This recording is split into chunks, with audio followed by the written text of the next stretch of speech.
Here we are, gang, trying to decide the final topic for the final group project for the Radian. I liked UFOs.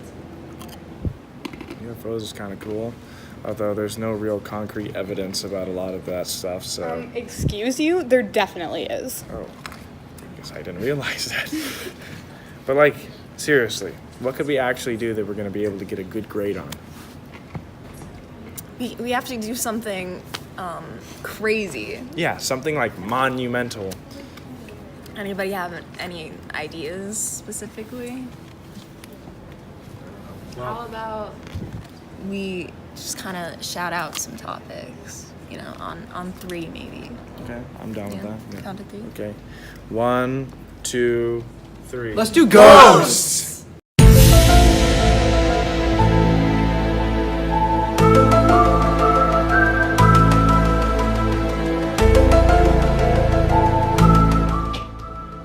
If you are watching this, you are going to die. No, this video will not kill you. I mean, it might, but I sure hope it doesn't. Eventually, though, you will die, and who knows what will happen afterwards. You only know what life is. Nobody knows what happens after you have passed. What really happens after you have died? Is there an afterlife? Do you go to heaven or hell? Or does your mind just cease to exist? Stick around and you'll find the answers to these afterlife mysteries here on The Radian.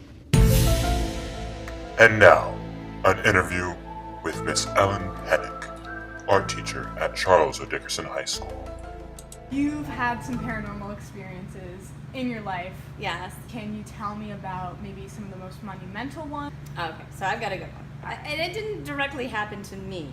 This is a story is told to me. I did take a very uplifting and enlightening class in college called Death and Dying. Oh, awesome. And as part of an assignment for that class, we had to also do interviews with people who might have experienced something paranormal happen to them. And my mom had mentioned, she says, you know, your Aunt Mary had something strange happen to her. She doesn't talk about it. And I said, okay, well, maybe I'll ask. So I asked my Aunt Mary, and she said, yeah. So my Aunt Mary, who's now 64, when she was 32, I want to say, she had a lot of health issues in regards to getting pregnant or, you know, that kind of thing. And I want to say it was an atopic pregnancy where the egg gets fertilized and it goes down your fallopian tube, and this can cause death. Like, it's very, in a matter of days, right? So she was not feeling well, and she passed out. They called an ambulance. They put her in the ambulance.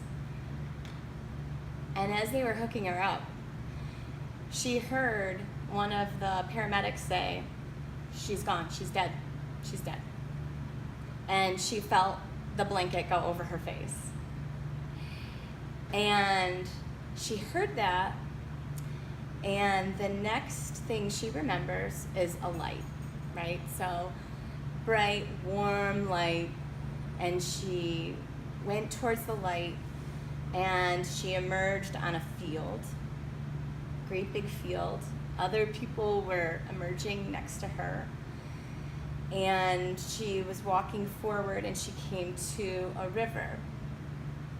On the other side of the river was her, let me see here, so this would have been her grandfather, okay, who was deceased. But it wasn't like the grandfather that she remembered. It was a younger version of her grandfather. Young, vibrant, not at all like how she remembered him as an old man. And he's running towards her, and he's yelling, Mary, Mary, you know, over here. And then he stopped, and he's like, what? You know, wait a minute. No, there's been a mistake. Something's wrong. Hold on, you know, I'll be back, right? And he turned around, and he left. And the next thing she remembers is coming back to life, and them saying, oh my gosh, she's here, she's awake, and getting her to the hospital, right? And then, so an hour later, her great Aunt Mary died.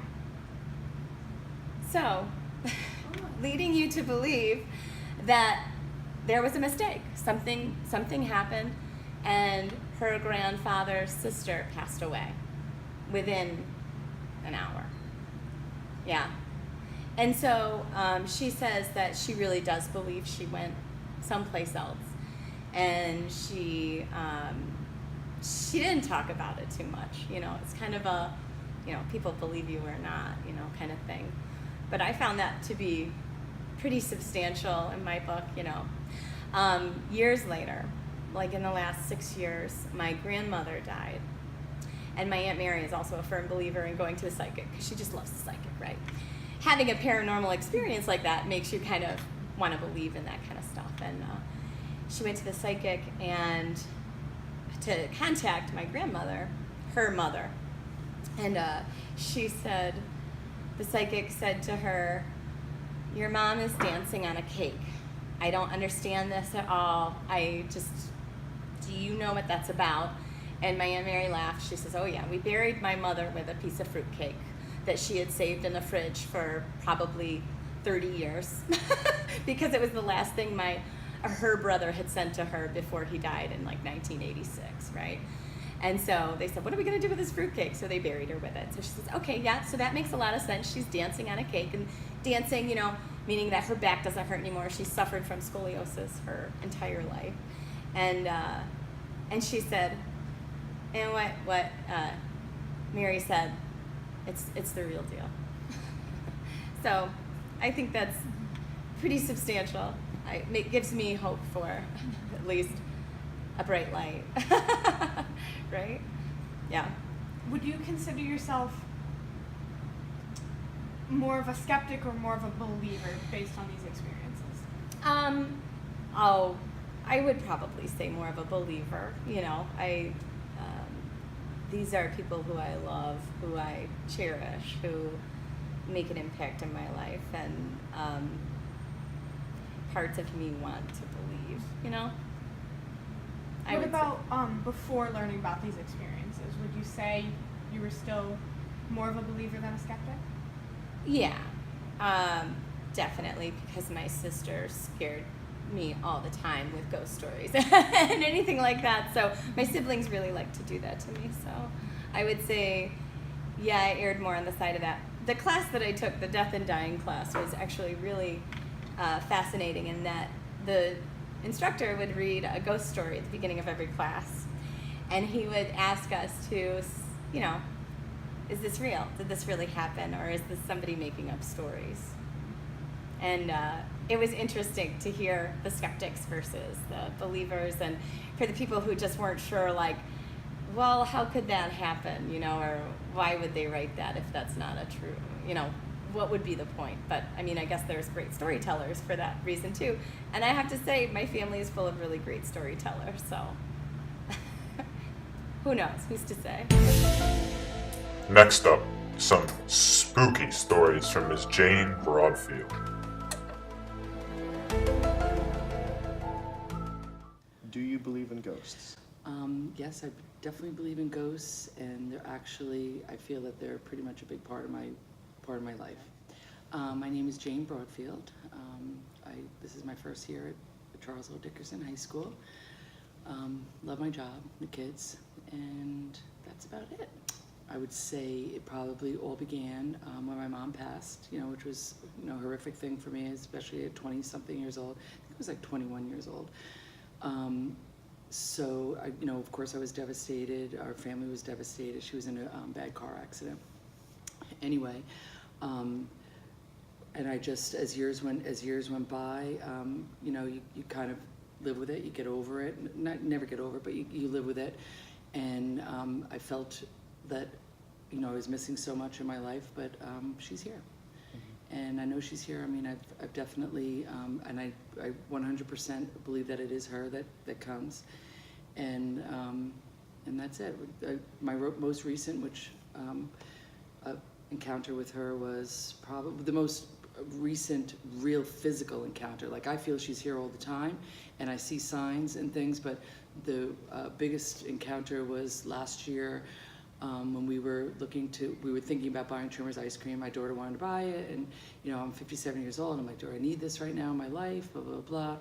And I was at home by myself, and I was sitting at my dining room table. I had my head down. I was like, oh, do I or do I not do this? And my mom actually rubbed my back, which then I knew that it was the thing to do to buy trimmers.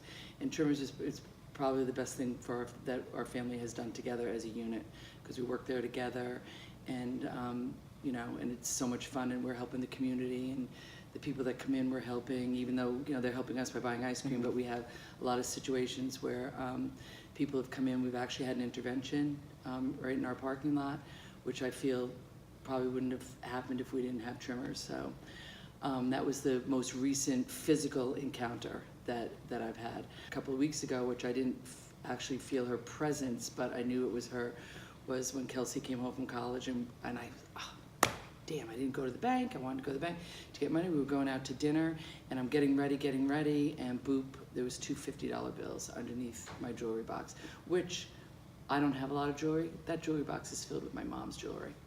So that's why I feel, which I've kept, because I don't know what I'm going to do with it yet, like who I'm giving it to. Am I giving it to my kids? I very rarely wear jewelry. So when underneath the jewelry box was two $50 bills, which is so weird, because how often do you have a $50 bill laying around? So I know it wasn't us. I immediately went to my husband, did you put that money there? He's like, Jane, $100 at $50, $250? No, I didn't put it there. We're struggling to pay college tuition. We don't always have $50 bills laying around, So that was the most recent, and we used that for that. It was the best family time we've ever had, probably since Kelsey's gone to college about a year. Even though we have the holidays and stuff, that was our real good night bonding time for our family. So there was that. We've always, I feel like we've always had ghosts in our family.